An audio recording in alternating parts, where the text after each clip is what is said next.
make a contribution, volunteer, and really keep us going. Today's guest, I always say that I'm excited, but I am really excited. I'm always excited about our guests, but I'm really happy that my brother, Taro Johnson, has allowed me to talk to him and put his story out on blast. So Taro Johnson is my big brother. We're from Los Angeles. He is he retired from Sears Robot and Company a couple of months ago. Yeah. So that was really good. Now he volunteers a lot at the Shepherd's Heart Food Pantry. Yeah. And then you're a ministry leader at your church, which is the Hood Street Church of Christ. Yes, in Waco, Texas. And he has two beautiful children. We're not going to blast out their names, because as parents we don't want to embarrass them. Yeah. But they are beginning their senior year and their sophomore year at UNT.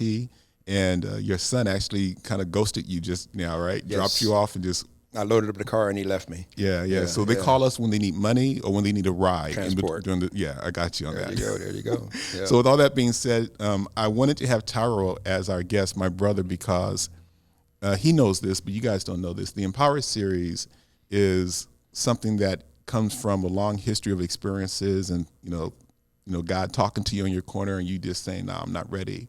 But Taro has been a foundation and inspirational influence of the Empower series. He is why I believe that all things are possible. When we talk about how we were raised in Los Angeles, California, and our different journeys, the path that he took and where he is today, you'll find out a little bit more about why he's that inspiration to me and why I believe that his message is so important to share with everyone, including the Empower series community. So Taro, welcome. Thank you for coming. And thank you for inviting me.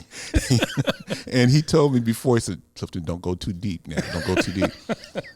He says everybody has an essence about themselves. And my essence is what? Why? Yeah. And he says for some people it really pisses them off. Yeah. But for him, he's just not going to answer them. It's a good one, though. So T, what's up, man? Nothing much, man. We can do current events. I'm here in Dallas. My son is in Denton. Mm-hmm. He's a sophomore. He's going to be a sophomore at University of Texas in Denton. Yeah. And he has to come home for 2 weeks. So I came to get his stuff and pack it up, and then it would take him back and bring him back in a couple of weeks for the sophomore session to start. Mm-hmm. And I got the car packed up, and he said, well, Dad, thank you. And I think I need to go somewhere and help my friend out, his girlfriend. So I am transport. So I have a car full of his stuff and not him. Right. And he said he'll see me this evening. You know right. what I'm saying? So you're the freight mover, right? Yes. So, but it's a good thing, though. I kind of know my role. Yeah. We talked about, and they're a blessing. I got to spend some time with my daughter when after I loaded his car, he loaded my car up. Mm-hmm. I spent some time with my daughter, and she's a senior working at the Welcome Center. Yeah. At the Denton College, and we spent some time together for about 10, 15 minutes, took some pictures. Mm-hmm. Then I came this way. Well, man, we're going to talk about that because it's amazing how, this is where we are today as parents, and we're dealing with the stuff that our parents were dealing with us, right? So we'll go back there a little bit. But I remember when you told me in 1994. Do you remember what you told me in 1994? I said so many things, man. So, okay, here's what you told me. You were 94. You were sitting somewhere, and you said, hey, Clifton, I want to come out to Los Angeles. No, I want to come out to Dallas because you were in Los Angeles. Right. I want to come out to Dallas. I want to get married, and I want to have kids. Mm-hmm. And I was like looking at you going, dude. Really? Right. Because you're in the hospital. And I said, dude, let's just get you out the hospital, right? Right, yeah. And so what's amazing to me is that we all have visions and dreams and aspirations. And one of the things that I talk about at the Empower series is that you got to believe in your vision regardless of your current circumstances. Yeah. And you had a vision, and you were just you were strong with it. And I was like, dude, let's be realistic. I was just crushing his dream, and that wasn't. You can't show pictures, though. It really made a difference. You're saying what? Well, wait, do I have permission to show some pictures? No. Because I got them, right? I know you do. I'll tell a story. I came up here several months ago. And you were doing your Saturday thing in Dallas. Yeah. And I brought my son with me, I believe. And we came in late, and we sat down at the table, and I was kind of into my phone and moving around like that, and people kept looking at me, and it's like, that's him, and kept looking at me. And I said, why do you keep looking at me? And I looked up on the projector, and he had all my family pictures of when I had just been refound. And I went in the best light. You know what I'm saying? I said, he took all these pictures and showed them to everybody. And it was funny. Well, let's give you a backdrop. So we're born and raised in Los Angeles. Yeah. And two parents, loving parents. They made a lot of sacrifices for us. Did the best they could. Yes. Yeah, our dad worked 2 jobs. Actually, he worked for the post office for 30-some years, and he also worked as a janitor for the Los Angeles Independent School District. ISD, yes. And he paid for private school for all 3 of us. You know, until our sister Anita, shout out to Anita, until Anita didn't go to private school anymore. So we won't get in that story. Yeah, she started off in private school, but the high school years were so she finished off at Crenshaw. Yes. So very loving family, doing the best they can, but as all parents, we always do the best I can, but we're not best we can, but we're not perfect. Yeah. And so Mom, very involved in the community. She created the Madden Avenue Club where she took all of us and was running around the block working out and we had track meets and track meets around the block. Yep. I remember that. And then Dad was very involved. He went to all of our sporting events. Football games, he was there. President of the Boosters Club at Sarah High School. Shout out to Sarah and Gardena. Yes. Right? You could hear him in the bleachers every time. Exactly. And CJ, our uncle, hold that line. Hold that line. So we grew up in South Central LA. Not the best of neighborhoods, but really the best of environments with love. Yes. And we were really sheltered. And I looked up to you, man. Taro would play basketball. I call you a skywalker, right? Yes. I don't know if you can walk the sky right now. No, I can tell you a story about that too, but no, I do not leave the ground anymore.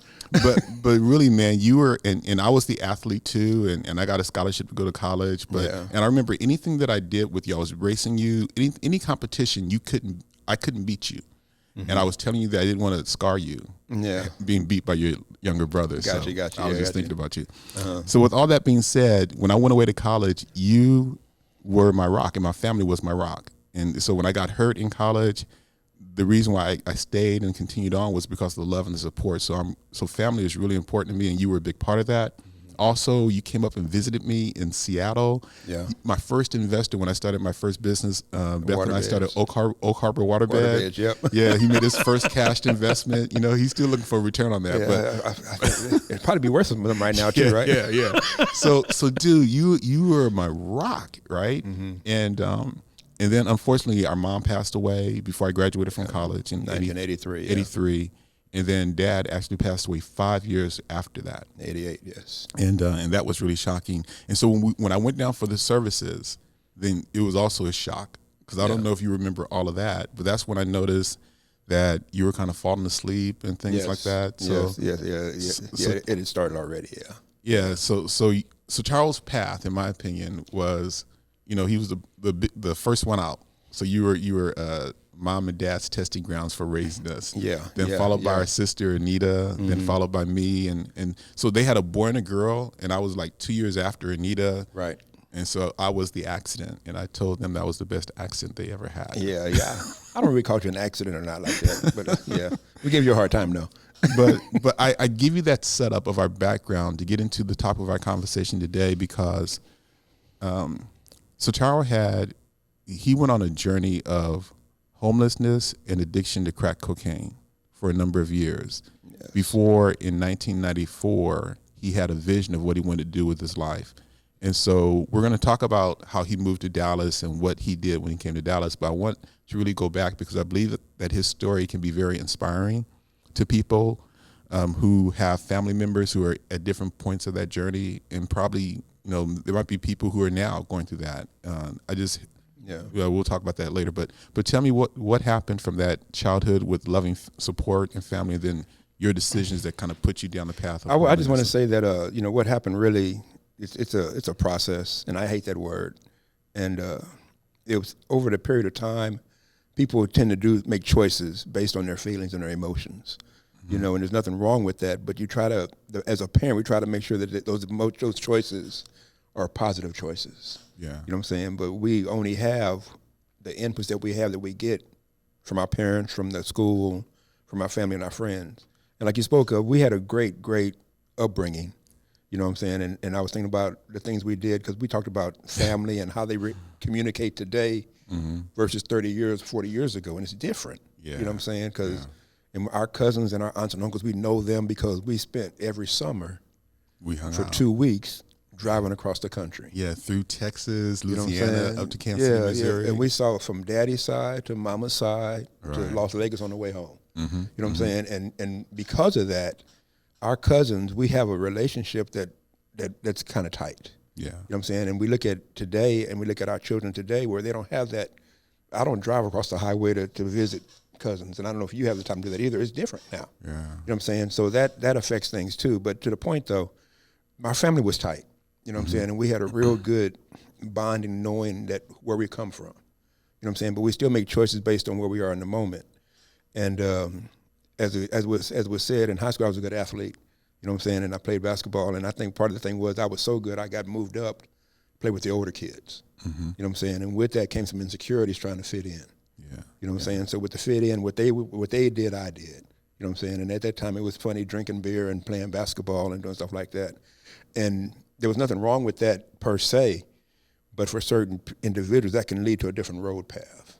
And for me, it didn't lead to a productive path. Right. You know what I'm saying? And excuse me, I know that through retrospect, because a lot of stuff that I'm going to talk about, I wasn't aware of it going through it. Mm-hmm. But when you come back after '94 and then start to look back at your life with the help of some other things in your life, some clarity comes to the point about what really was going on. Yeah. You know what I'm saying? I can say something that may have sounded true, but when I sat down 20 years later and looked at it, that really wasn't the fact. Mm-hmm. You know, it was something totally different. Yeah, because we were looking at it through the eyes back then of our maturity and everything like that. Then even just the awareness, you know, we can jump all over the place, but like when I got to Waco and I said that our daddy drank a little bit. Mm-hmm. That's what my perception was. But in essence, he worked hard, but he drank a little bit more than a little bit. Yeah, you know what I'm saying? He drank a lot. Yeah, so, I mean that's in our family too. Yeah, right? yeah, it's in the genes, you know, and we say that all the Johnson men had that propensity to do that. Mm-hmm. But my point I'm making is that when you first asked me that when I first came here, he drank a little bit. Yeah. So I'm saying, but then as I went down the road and got more away from the situation and helped get through and understand what was going on back then, I stopped using the pink rose-colored glasses and looking back at my life. Yeah.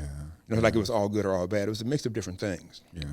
But the deal is, there's a process. There's a road you go down in the use of drugs and alcohol. And I went down that road where it went from drinking beer to fitting in, to drinking beer, to having fun, to drinking beer where I needed to drink it to have fun. You know what I'm saying? And not everybody has that process or that road they go down, but that's the road I went down. And then, as with everything else, what you do at the beginning doesn't have the same effect that you had 6, 7, 8 months later. So you have to do something harder and harder and harder. Mm-hmm. You know what I'm saying? And it became a thing where I went from drinking beer to drinking alcohol.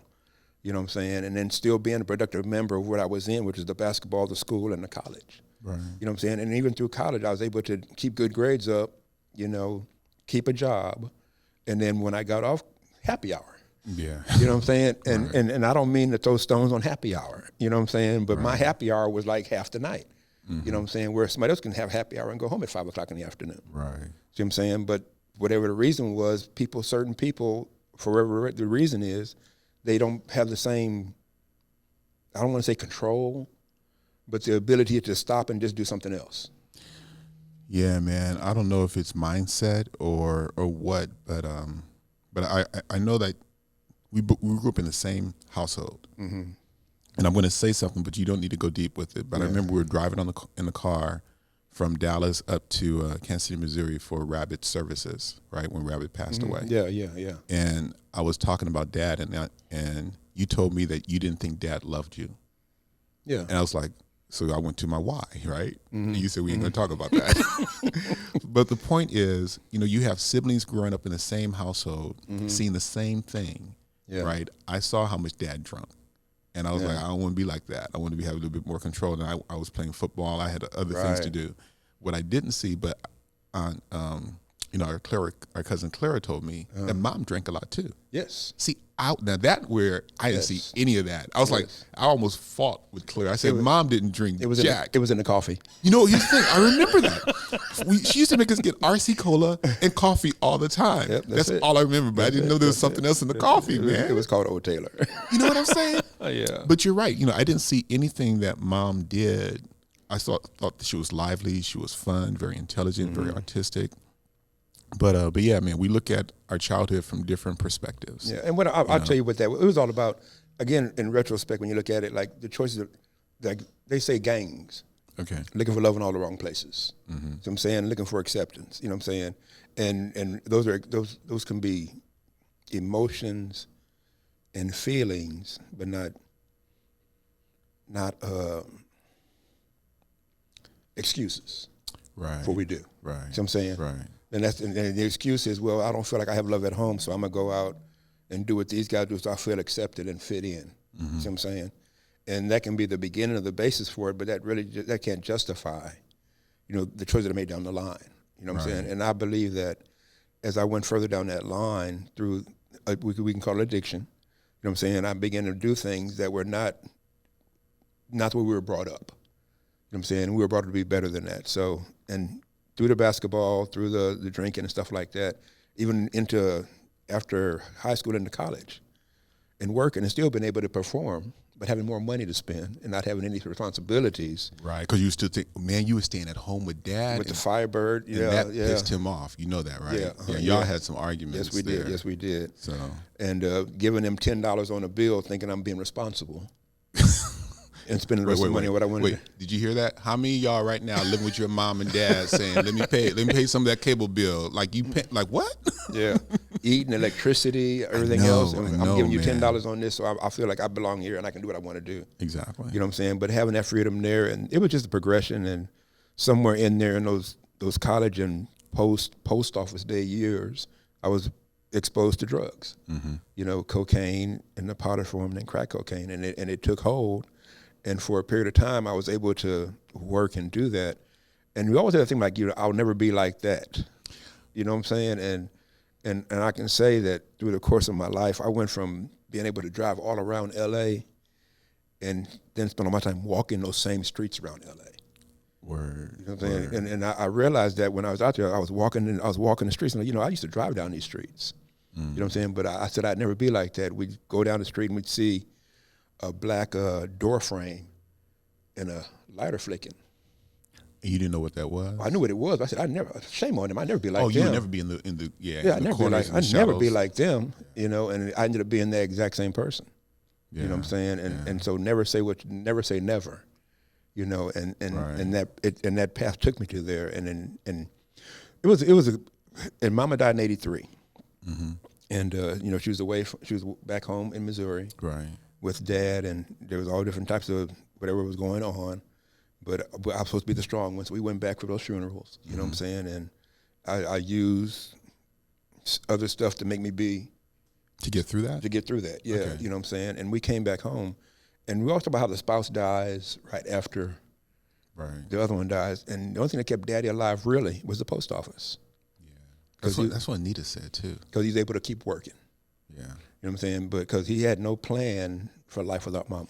I saw that. And he was 30 and 20 when they got married. You know what I'm saying? So he was married to a younger girl, and they really hadn't. He hadn't thought about I'm gonna rest of my life. Right. You know what I'm saying? So the post office kept him going for those years, but then he had to retire for whatever reason it was after about 4 years, and he had nothing but time to think about what he was missing. And he just drank, huh? And he drank, and at that time I was full blown. Right. So he was drinking in the living room, and I was doing what I do in the back room. Wow. You know what I'm saying? But I was still working and giving him $10. Yeah. You know what I'm saying? And our last conversation was not a pleasant conversation. That's what I heard, man. Because I talked to him. Yeah. And I talked to him that night. Yeah. And he was pissed. And then I told Beth that I needed to go down there, and then a few hours later, I got a call from Greg. Yeah, told me what went down. Warner was there, and I had done my deal, and I was coming home, and 3 o'clock in the morning, he was expired on the floor. You know what I'm saying? And we went through a whole bunch of stuff with that, and emotionally wise, and you guys came down, and I was not fit to be anything. Right. You know what I'm saying? So listen, I didn't see any of that. All I saw, so it was so I was living in Seattle at the time. So when Mom passed away, I was going to graduate over the summer, but I decided to spend the summer in L.A. And I saw how the house was, right? And I was like, this is just not it. And my dad, I just had higher expectations. My dad felt like I was ashamed of him. Yeah. and I wasn't. That was the last thing. But I just wanted more for him, right? And I felt like you and Anita should step up. Now that's from somebody who's living in Seattle, right? Got my family, and I'm like, man, what you talking about? Yeah. And so I just felt like y'all should be doing something. But then Anita was saying that I'm not seeing Dad drink himself to death. Yeah. And I wasn't there in the environment, and you just kind of painted that picture. And one thing was so cold, and it all comes back in retrospect, and I forgot this has happened, that he had tried to get some help one time. I remember he used to go to detox centers. Yeah, but I'd forgotten that, right? And and the only reason I remembered is because when they took him in there, he couldn't take any aftershave with him.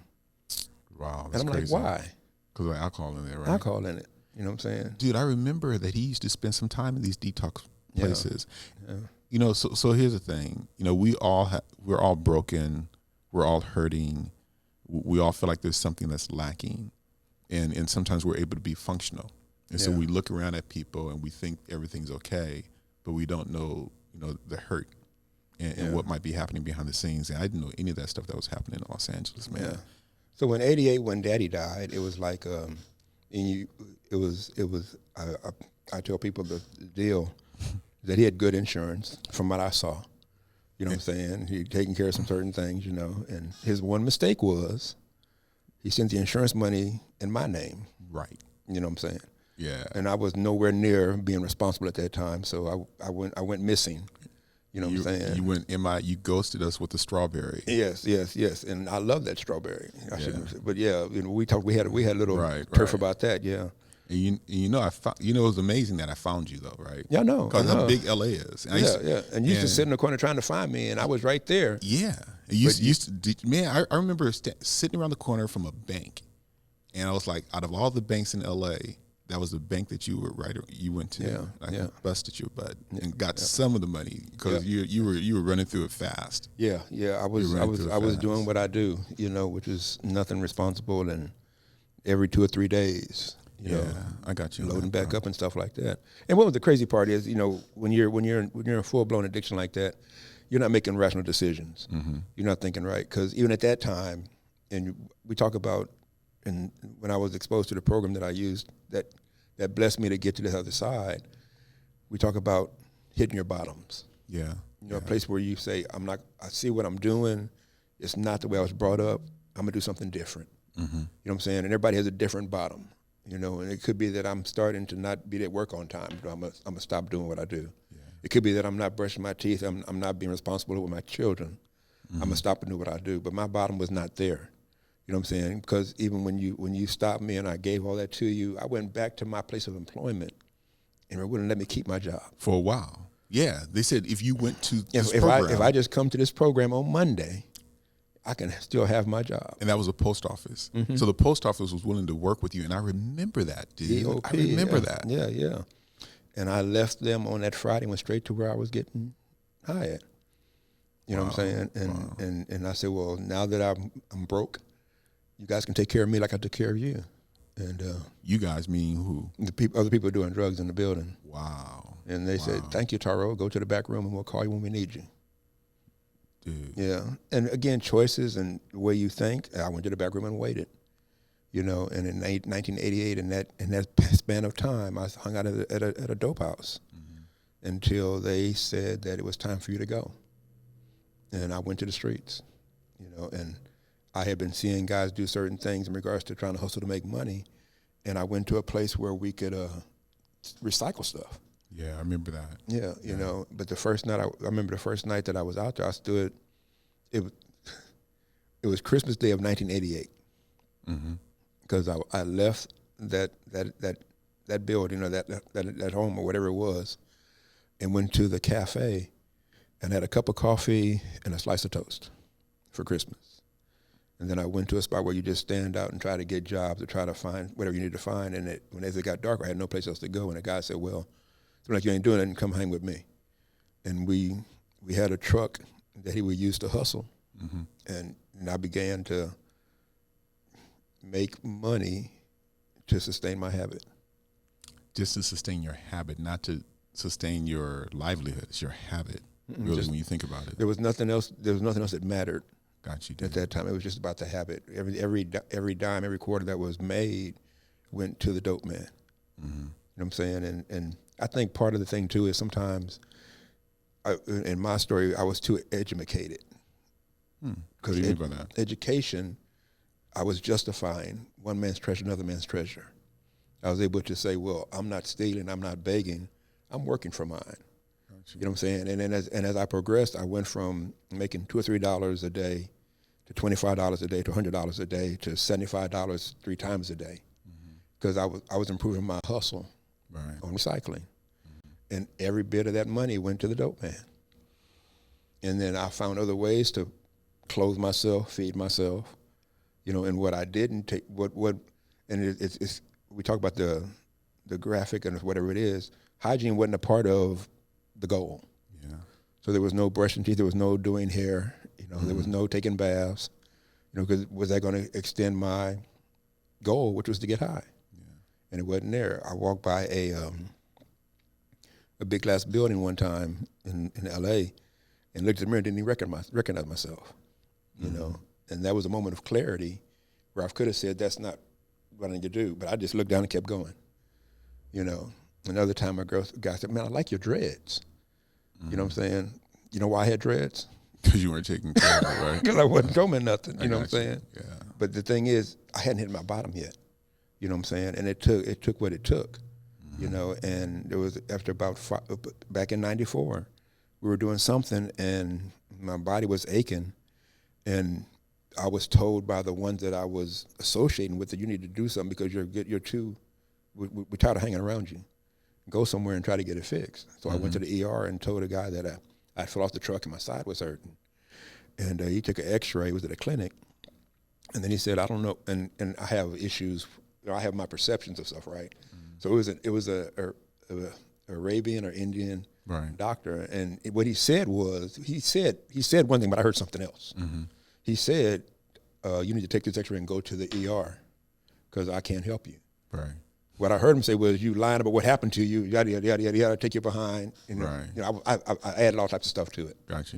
But I went to Martin Luther King Hospital in L.A., and I gave him the x-ray and sat there for about 2 or 3 hours. And right when I was just about to nod, because I was just tired of sitting there, a gurney rolled up, and they threw me on the gurney, and they pushed me into the room.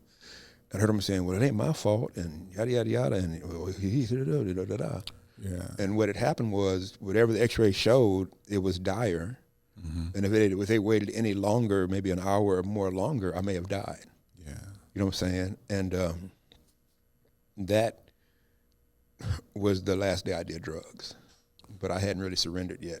Well, dude, let me just tell you, for that period of time from 88 to 94, there would be Taro sightings. Yeah, I know. Cousins would tell me, I saw Taro. Yeah. And then there was a time where Anita and we had a beef, so I wasn't talking to my sister. Right. I didn't know if I was ever going to see you again. And so a kid who left LA at 17, having the family as the rock, I felt like I have a brother and sister, but I'm not even talking to them. And I thought with you, the next time I hear from you will be when you're dead. And even though I saw you certain times and things like that, I would always take pictures because I wouldn't know if I would ever see you again. Yeah, I saw those pictures, yeah. But here's the deal, man. So when I heard that you were in the hospital and you were in the hospital, I flew out there for a week and you were in intensive care. I think you were out of it for a while and I had to go back because I was here in Dallas. But the point was, the doctor did say, you're not being truthful, because I think there was you were hit on the head, you had something, you were infected in your body, but whatever it is, you were still alive. Right. And so that was your bottom. And I remember you just, me and my wives, right? You just wouldn't tell me what the deal was. We don't need to go there. Well, here's what happened. And what happened is one of the things a couple of things happened in that everything happens for a reason, first off. Right. And the problem is trying to find out what the purpose for this experience is and what you can learn from it and what you can use it on later in the future. And one thing I found, they spent a lot of time trying to find out what I had done to get in that position. They knew I did drugs. Right. You know what I'm saying? But they were like, hey, you drinking water from Mexico? Had you da-da-da-da-da like that? And I couldn't tell them that because I had never been to Mexico. Right. I lived out of trash cans, so whatever it is. And to the point, my one lung had filled up with fluid. Right. One was about to, halfway gone, and then they had other body problems also. But what I saw is, instead of trying to you have to figure out what happened to a certain extent, but they started working on a solution. Right. know what I'm saying? And the solution was the medical things that they did, tubes here, drainage and stuff like that. And throughout that 6 weeks, like I say, you were there and you know that. Mm-hmm. But later on, when I go back and talk to people, then I find out how I was swelled up like a balloon, and then I was shrunk like a and then it was crazy. My recollection was I'd wake up and I'd be in that room with IV sticking in me. Mm-hmm. Then I wake up again and I'm in a room with 6 beds. Then I wake up again, I'm in a room with IV sticking in me. So I knew something was going back and forth. Right. You know what I'm saying? And at the end of it, I was able to get to a room where they had the 8 beds. Mm-hmm. You know what I'm saying? And then some things were shared with me that changed my life. Really? Yeah. And in Los Angeles? Mm-hmm. Do you want to share that? Or that's the end of the drug story. Okay. Or my drug part of my life. But what happened is they have the when you're in a room, hospital visits. Mm-hmm. People come to pray over you. Some come to give you food. Some come to just to whatever, and then they have the drug programs that come and do what's called H&I. Mm-hmm. You know what I'm saying? So I had people come. They came. It was so crazy. It was during the basketball playoffs. Okay. Because I remember they had like 5 games on. I couldn't even step watch 5 basketball games. Body was so done. Mm-hmm. But they would come and deliver a message, and so people came and prayed for me, and different religions. You know what I'm saying? And then Alcoholics Anonymous came and shared their message. And then Narcotics Anonymous came, and when the guys came, it's always the same way.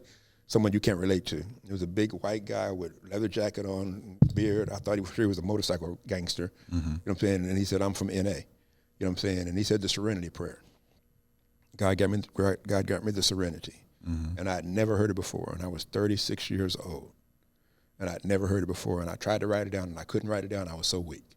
Mm-hmm. But when I heard that and heard his message, I knew that's where I needed to be. Narcotics Anonymous. I knew that, because I don't know why, but I knew that the pain that I had felt that was last period of time, I didn't want to go back to, and that was what I was going to latch on to. If you remember, I asked you to buy me a book, mm-hmm. Before I even got into the program. Yeah, and it don't do any good to read a book without any help, mm-hmm. but I knew that was going to be it. So I asked Jose to have a thing of tissues here. Well, not for me. I got my towel, but I refuse to go there. So, bro, I don't really remember that. But, hey, let me just say this, though. I remember you being in the hospital. CJ was there. Raymond came. Anita was there. I was there. Cynthia. You were like a stick, bro. You were like a toothpick. And that's when you shared with me what you wanted to do. And I was like, all right, bro, let's get you out the hospital. And then that's when you were coming to Dallas, I told you that, look, man, you can be homeless in Dallas just like you were homeless in LA. That's right. Mm-hmm. Yeah. So, and I know Beth, I had Michelle, Beth and I were divorced at the time. Yeah. And Michelle was staying with me, and Beth was kind of concerned about the safety with you staying with me. But it was like, look, you family, and you had a regimen. When you came, you had to like find a place, and I checked in on you all the time, and you found a place. You found Salvation Army that's here right across the street from. Well, let me tell you how that happened, though, first off, from my perspective. What's your side of the story? What happened? What I recall was that I had a choice of either staying in L.A. in an environment where I was doing my deal at, or moving to Dallas with you. And whatever the reason was, I moved to Dallas with you. Okay. And that was the most logical reason to make, because you don't want to stay in the same environment. Right. In the program, it says geographical changes don't always mean that, because you can do the same thing in another city. Exactly. But for me, getting away from that was, I think, a very integral part of what I needed to do.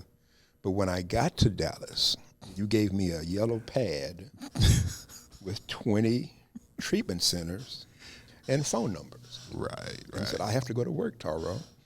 I need you to call each one of these people and try to find some help, and write down what time you called them. That's what he did. Some people say, that sounds just like it, though, right? With my controlling self, Michelle would be like. And I said, how dare he? You know what I'm saying? Yeah. And I looked back and I said, he left his house with a brother he hadn't seen on a regular basis for the last 15, 20 years, or at least 7, 8 years, with a TV, a VCR, and all that stuff in there, and he went to work. You know what I'm saying? Wait, did you think about it? No, I didn't think about it. But when I got to the program and started, he did what? He left you in there, and he had a TV and a VCR, and he left you in there? You need to get that boy son. He's taking a chance. And I hadn't looked at it that way. I was like, how dare he? You know what I'm saying? How dare he? That was that. I remember you called me. You found a place, but you had to take a taxi. No, so we arranged for that. That was kind of cool. No, but even worse than that was although of all the places that we had there, I refused to call the Salvation Army. Why? Amazing Grace and a bowl of soup. That was not going to be my story. I got you, dude. You know what I'm saying? It wasn't going to be my story. And I called everybody, and we had it's like a job placement for drug addicts. Mm-hmm. They rate you and stuff like that. And guess who had a bed? They did. They were Salvation Army. Dude. Yeah, and that's where I went. You know what I'm saying? On the Harry Hines. Yeah. And you stayed there for how many months? 3 months? No. But what it was, I think, motivation and stuff like that. The pain that I had gone through kind of was still motivating me to do things different. Mm-hmm. So I was real, whatever they said, stand in the corner, I stood in the corner. Write 3 lines, I wrote 3 lines, Gotcha. do this. I still had my ways, because you don't stop being who you are. Your street, right. You call it your street survival skills. Yeah. Which ain't nothing but just a way of not doing doing things the right way. Mm-hmm. But with that being done, and I had my counselor, after about 39 days, she said, Taro, you've done all you can do here. You know what I'm saying? You've done all you can do. You're trying to do the best you can. You've done this, you've done that. It's time for you to move on. And that was another hurdle because I was ready to get an apartment. And they said, you need a halfway house. Yeah. Yeah. You know what I'm saying?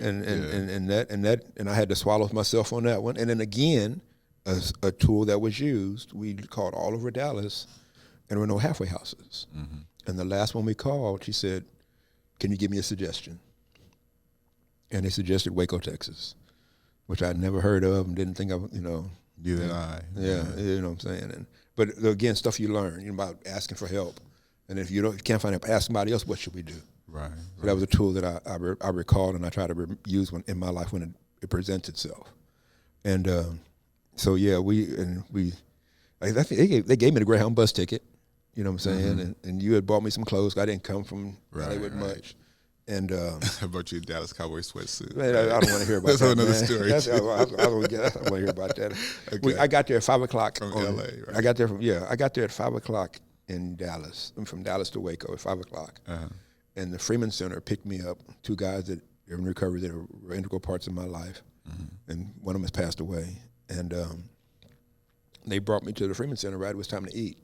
And Big Mama was the cook then, and Big Mama could cook, and if you don't need to see the pictures, but I needed food. Yeah. You know what I'm saying? No, you wouldn't imagine. Now I have too much food, but I needed food back then. And you be cooking all the time. If you check out his Instagram, it's I'm like, who you cooking for, man? Your kids are in school. What you doing all that food? I feed my neighbors too. Now. Yeah, I got you. Yeah, but at first we don't know how to cook one way. I know. Like, when we barbecue, we queuing for the whole family. There were no small pots in the house. You know what I'm saying? I can't boil greens in a pot like that. Like Greg and Lamar back in L.A. Yeah, they know how it goes. So also when you went to the Freeman Center, Sean is out in L.A. So Sean, love and respect, man. I haven't talked to Sean in a long time. But I remember Sean and I came down, saw you. Yes. And I just want to let you know, man, like all the family was rooting for you and they loved you and they were. It's a blessing to see how God worked within you to get you through that. And then also, what was I going to tell you? I don't know. I just got lost, but family was supporting you. Yeah. And they were glad to see that you were Uncle going Shelby through that. used to call me all the time. Oh my Daddy, gosh. our dad's brother. Oldest brother in Houston. Yeah. He called me because he called me one time and says, "Well, he's at work." Because we had to get a job once you got there for a week. And so he called me again and said, "Well, he's at church right now." And he called me again, "Well, he's at a meeting right now." So whatever you're doing, man, just keep doing it, man, because I can't catch up with you. You know what I'm saying? And that was cool. But anyway, so back to the deal, though. So I got there 5 o'clock in the evening, and I started eating. And I had elbows and, doing that thing like that. And the guy's like, well, yeah, man, Troy Aikman going to do this, and somebody going to do that, and M.A. going to do that. I said, why is he talking to me about like, don't he know I'm from L.A.? Right. Don't he know I'm from L.A.? And I just kept eating. He just kept on talking. And I looked up. I had a Dallas Cowboy star on my shirt. I said, you got to be kidding me. And if you haven't figured it out, I'm not a Dallas Cowboy fan. Right. Because I'm from L.A. And I left my L.A. hat inside the car. Okay. You know what I'm saying? And I'm a lonely guy in Texas. Yep. You know what I'm saying? But I can't do anything but that. So, man, the other thing that was amazing is, and again, I hold on to letters. Like I held on to the letter that you wrote me when I got hurt in Seattle. And that really was a rock for me. And I hold on to a lot of pictures and things of that nature. So almost exactly to the year, when you came to Dallas and you got through your program, I have another picture of a wedding picture of you or me being your best man, and you getting married. And so I tell people, again, it goes back to where when you have your vision of what you want, you may not be in the perfect setting. Shaka Senghor talked about how he had a dream of what he wanted to do, and he was in solitary confinement. You don't have to be homeless. You don't have to be in solitary confinement. But whatever vision or dream that you have, I believe that that God has given you the ability and the resources around you to take that next step to manifest that dream. So hence the Empower series is all about that. It's all about having people believe in their vision, their imagination, and realize that there are resources around you to take that next step progressively to achieve your goal. And it's amazing to see before and after. Yeah. And then you have two beautiful children, right? Yeah. Who are grown now, and they're like positively affecting the people around them. And I don't know, I'm just thinking Taro. And gray hair and everything. Yes. And you blew up, bro. Yeah. I know. The kids were a blessing. We couldn't have kids. Yeah. So we decided we wanted to adopt, but we had to foster. They said, we suggest you foster and adopt, certify for both. That way you can, they know through our counselor that we only got cases where it might end up being an adoption. And 2 of the 3 children that came to our home became our children. Yeah, and they're like, they look just like you. Yeah, well, they say if you feed them long enough, right, they mow. And Alexis, we got her when she was 8 months old. You know what I'm saying? And we adopted her, and then we got TJ when he was 13 months old. Yeah, you know what I'm saying? We adopted him, and it was so wild. The same judge and attorney was involved in both cases in Waco, and we took family pictures and stuff like that, and they've been a blessing. You know what I'm saying? Alexis is doing great, and TJ's doing. So I have a picture when I was in Lubbock, I had this epiphany to do that road trip that we talked about, the dad. So I was living in Lubbock. I think I flew to Los Angeles, picked up Anita, her son, and his girlfriend at that time, drove through El Paso because I was divorced, picked up Beth and Michelle, drove through Waco, got you guys or something. I think I picked you, and when we went to Houston, and we met for Uncle Shelby's birthday party. Yeah, I think we drove. Yeah, because you may have drove there. So we all got there, and Tyler was born. He was a little kid, and then from there we drove back to Waco. Took that picture on the porch with all the fishes, you remember the porch picture with all the kids, yeah. And then I drove them back to El Paso, dropped off Beth and Michelle and Tyler. Then I dropped off Anita, Raymond, and Roberta in L.A., and I drove back, and I said, never again. Yeah. I would not do that and I can tell you, it's so much, like we're here today, right? And it's YouTube. Yeah. All right? And we're going to see people that we probably could never drive and fly to see. You know what I'm saying? And Facebook and Instagram, social media. Yeah. You know what I'm saying? And there's so many bad connotations about it, what it can do and how people put too much stuff on there. But if it wasn't for social media, I wouldn't have an inkling. Okay, we'll do it like this. Our trip to L.A. Right. Yeah. We took a trip to L.A. Right. And we last saw year. Anita and Aunt Gloria. And who else did we have to see? Then, Bernie and Doreen's kids. I'm trying to see, and that would not have happened if it wasn't for Facebook, because that's social how media. You know what I'm saying? And so, I got nothing but love for social media because it reconnected you with family. Yeah, used positively. It's a great way to stay connected with your family and friends. Leland and Mark and them. Hey, Leland and Mark. Right. Leland's the one that asked me, "Can I still dunk?" I said, "Leland, I can't get off the ground." Skywalker. But what was really interesting when we were hanging out over at Leland's place is I found out you were a little juvenile delinquent, bro. Wait. we weren't going to talk about all that. Right? They know where I live. Leland, we're trying to live a different life now. You know what I'm saying? What's in the past can stay in the past. All right, dude. All right. Yeah. Man, there was something else I was going to talk to you about. What you said. Oh my gosh, I just have a train of thought. But here's the thing. The other thing that your ordeal helped me realize, when I would see you in the streets and I would look at how you were choosing to live, and I was looking at my life, how I was, in Seattle, not necessarily happily married, but trying to work through my own challenges. When you came out here to Dallas, you went to an NA meeting, or somehow I saw you at an NA meeting, right? And I heard you share your story, and you really affected people's lives. And I was realizing that during your 88 to 94 ordeal, nobody wanted you to go through that. Every time I saw you, I was like, why are you doing that? Why are you doing that? I didn't want you to go through it.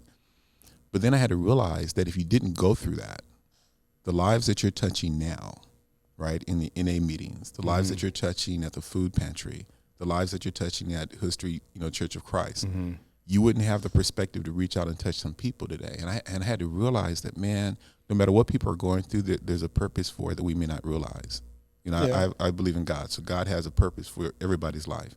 And there was a purpose for you going through what you were going through, no matter, even though nobody in our family, nobody who knew you wanted you to go through. But I will tell you that when you were going through your program, people were telling me that there's something about you, because there's a high likelihood of you going back, and they were saying, but there's something about Taro. There's something about his spirit. I think he's going to just, I don't know, that's what they were saying. So you either had them food everybody, it's I could tell you what one of the things, it's a mindset thing. We was at Salvation Army, right? Mm-hmm.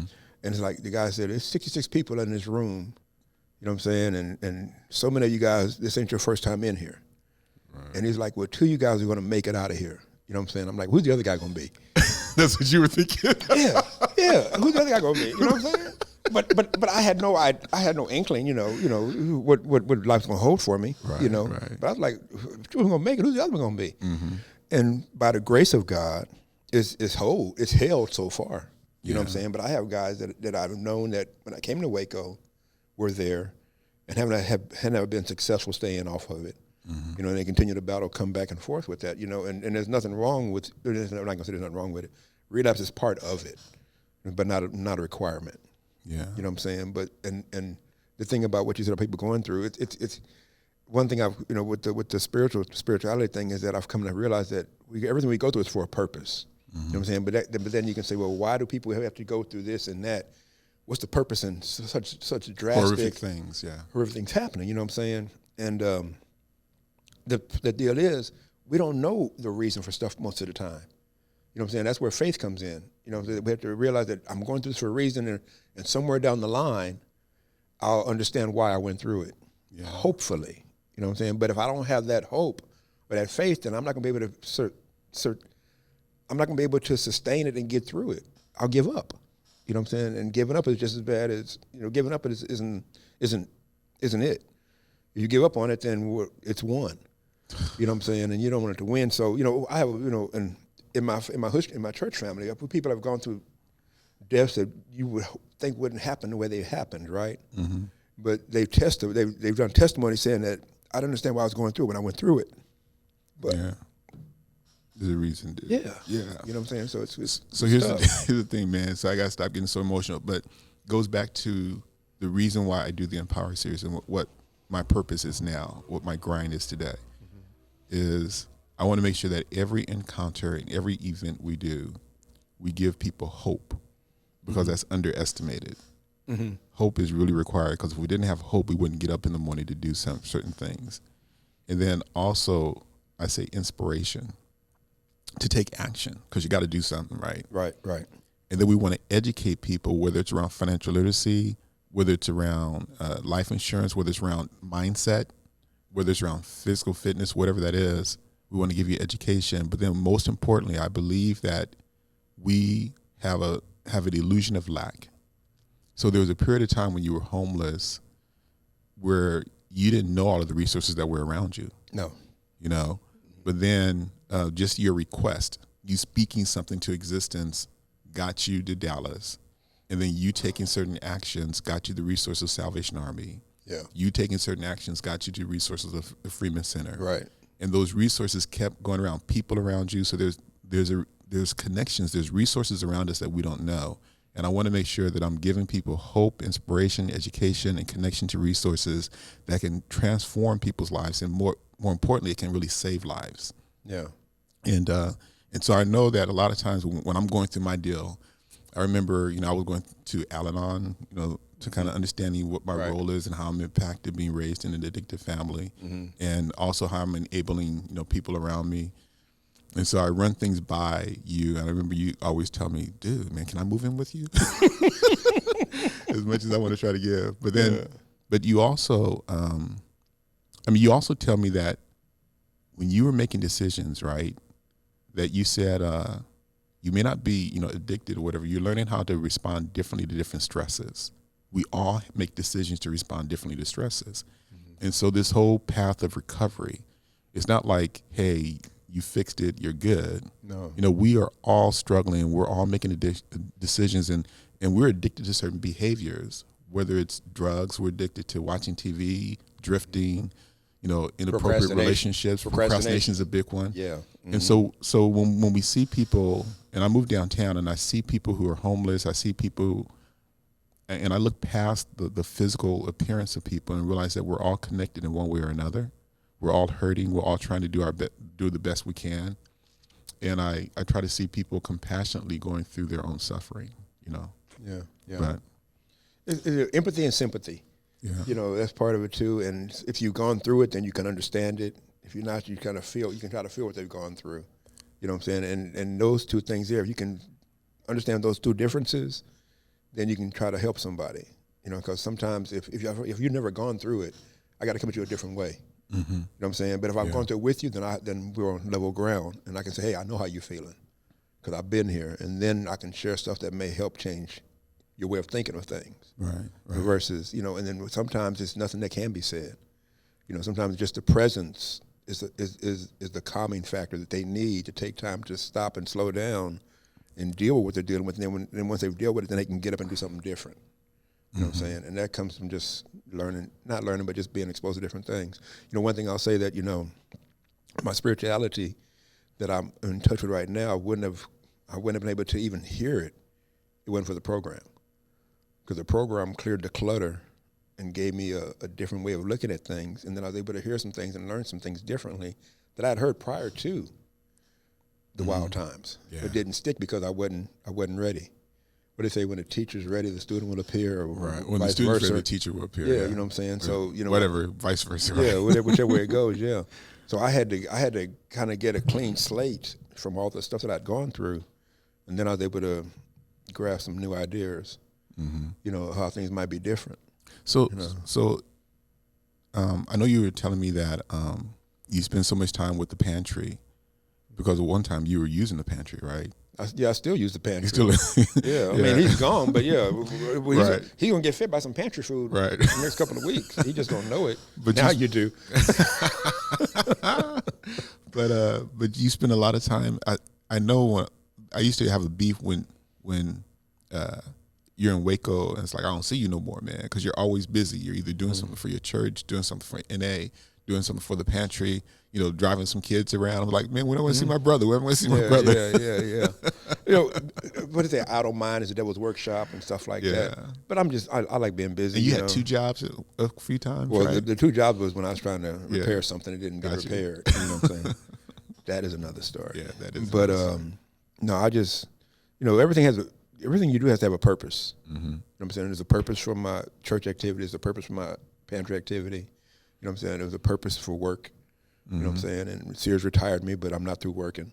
You know what I'm saying? Right. I took some time off. You know what I'm saying? I was able to allocate some more time to being lazy a little bit, but then also doing not more so with the pantry, but just reassessing and taking a restart. You know what I'm saying? So I'm going to restart and do some things different. But I love the pantry because I stood in line, and just like you see people in different aspects of their lives, and people stand in line for food. There's a spectrum of different reasons why they're there. Some are there because they're greedy. Some are there because they really need it. Some are there because they're mad because they can't get it without being in there. You know what I'm saying? And being that I was in that line for it because I needed it, I can understand some of those feelings. Yeah. So now when they trick me into helping give out the food, they tricked you. They tricked me.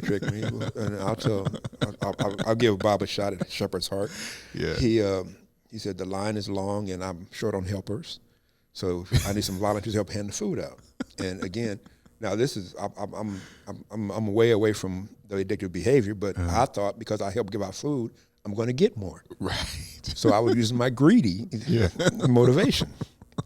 So we helped give out food, and by the time we helped give all the food out, there was nothing left.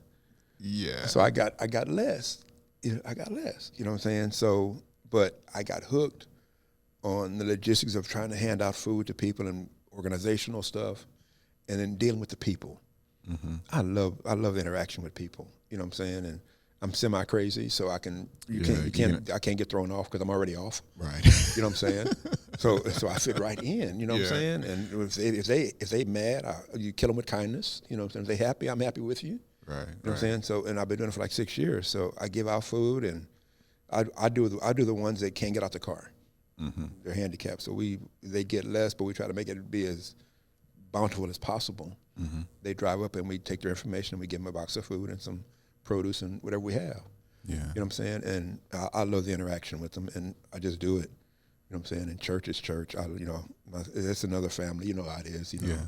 Yeah. I love taking pictures, so it fits right in. Hey man, you remember Simeon? Yes. So Simeon is like he actually bought. He had a garage sale, and he bought a camera. Really? And now he's actually taking pictures for some volunteers.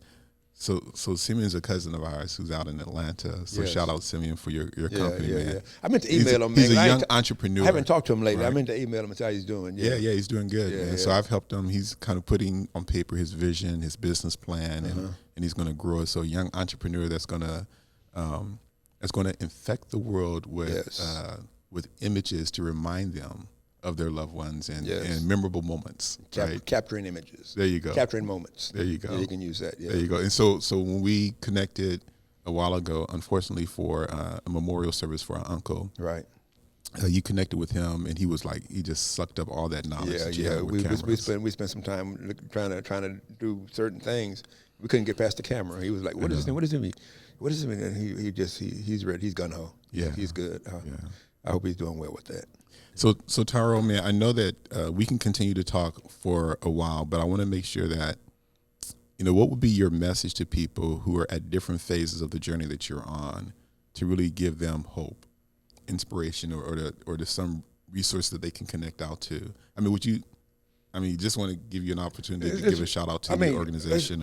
There's organizations, but then you pigeonhole what they're going through. I guess the main thing is, like we talked about earlier, don't give up hope. Yeah. You know what I'm saying? Because if you give up hope and you quit, then you've lost. Whatever you're going through, it's survivable. Okay. That's cold though.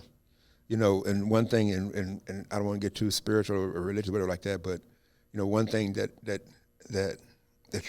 I believe, and it's hard to believe it, is that when we go through certain things, if you look at the Bible and certain things happen in the Bible, you know what I'm saying? And you look at Job, everything about Job, how he lost this, lost that, lost this, lost that, and he still, he still had faith in God.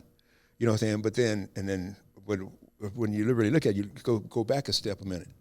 It's like all the stuff that he went through, God said he can put him through it. Right, because test him, right? Test him. Yeah, you know what I'm saying? You know what I'm saying? So let's look at our lives. God approved what we go through. You can handle it. Yeah. He think if you believe in God, then what you're going through, God believes you can handle it. Whatever that might be. Because you see what I'm saying? So now the question is, are you going to give up or are you going to keep going? Yeah. Are you going to show God right? You know what I'm saying? But when I was exposed to that, I had to sit back for a second. Say, wait a minute now, because I was going through, and we go through different stuff too. Some stuff we go through that we self-inflict ourselves on. Some stuff just happens. Some people may say that if you smoke, people may say that they had something out the other day about if you do too much of video games. It was something off the point, but if you do too much of this, you'll get cancer. And it wasn't even physically fitting. Yeah, right. It was like if you do too much of looking at the camera and smiling, you'll get cancer. If you do too much of breathing the air, you know you'll what I'm get saying? cancer, right? All right. So some stuff like cancer, may not be. I didn't smoking cigarettes. I think it's kind of different, but some stuff we go through that isn't. We have no reason why we don't know how we got there. You know what I'm saying? And that's just life on life's terms. Why me? Why not me? You know what I'm saying? But then some stuff we put ourselves through, and divorce and wrong financial decisions and stuff like that. Bankruptcy. That's no one put that on your plate. Those are the choices you made. Thank you. You see what I'm saying? But even with that, God believes you can get through that. You know what I'm saying? So the question is, are you going to use your resources that are there? Are you going to look for the resources that may be there to help you get through those things? Right. You know what I'm saying? And that's where you're a godsend, because you're trying to expose a bit of resources to get to certain areas of their lives. You know what I'm saying? But the message is, don't give up. There you go. You know, because if you give up, then you're not doing your potential. Right. Again, God and the devil, whatever, you're letting the devil win. I don't want to say that. But if you give up, then you're giving up. You know, and why give up? I love it, bro. I love it, man. So thank you. Thank you for coming and spending this time with us, 50-some minutes or so. Appreciate it. That wasn't too bad. Putting you out on blast wasn't too bad, was it? No. We only cried almost once. So we're good. We're good. And I brought that on myself. That wasn't you. All right. Well, like as a wrap, again, I want to thank, all of you who have been a part of the Empower series, volunteering, donating your time. Oh, I got to say one thing. Yeah, you want to give a shout out to somebody? Yeah, my daughter needs a job, so please put pressure on him. Yeah, I told her that she wouldn't get paid, right? We open volunteers all the time, right? She said, "Daddy, I got a car to." I said, "I understand, baby. I'll let your uncle know." No, she's good though, because she's what's her degree? She's doing media and television, and then a minor in the acting. No, not the acting part. The cosmetic. Okay, cosmetic stuff. Yeah, not the cosmetic you put on your face, but just I don't know. Well, I mean, she's up in Denton, so we'll she's talk. Up in Denton, We'll talk. Yeah. Get him. And then TJ, what's he majoring in? I always mess with kinesiology. Kinesiology, okay, cool. Kinesiology, yeah. And he's going to school. He's going to school all the time. That's good. He did fall, spring. He did summer first, thanks to you. Yeah. Then fall, spring. He just finished the summer. Good. He's gonna do fall, spring again. So yeah. Oh, he might be getting out early if he keeps doing that, huh? Yeah. But he's putting a job in there now, so it may slow him down a little bit. Yeah. Okay. Well, shout out to my niece and nephew. Yes. Much love. Yes, I didn't mean to cut you off, but that's all right. I need to put some pressure on you. Got to be big, right? Got to employ people. So again, I want to thank you guys for your contributions. Otherwise, we wouldn't be able to do this. So Comerica Bank, much love for your support, long-term support, AE Media Group for all the stuff that you do, also for your generous donations. And please give by going to our website, www.empowerseries.com. Hit the donate button or text give or donate to 214-225-6337. Remember our upcoming events. You can go to our website and check them out. I'm going to be in Houston tomorrow. We got Wendy Ida on the radio tomorrow with Lynn Hayes. Then she's also going to be here physically on the 16th and 17th. So please register, come out. I was just talking to her today. She has a very empowering messages, a domestic violence survivor. And then also our fundraiser on the 24th at Fitness 360. So with all that being said, much love. Keep the faith, hope, inspiration, education, connection, Empower series. See you soon. Have a great day.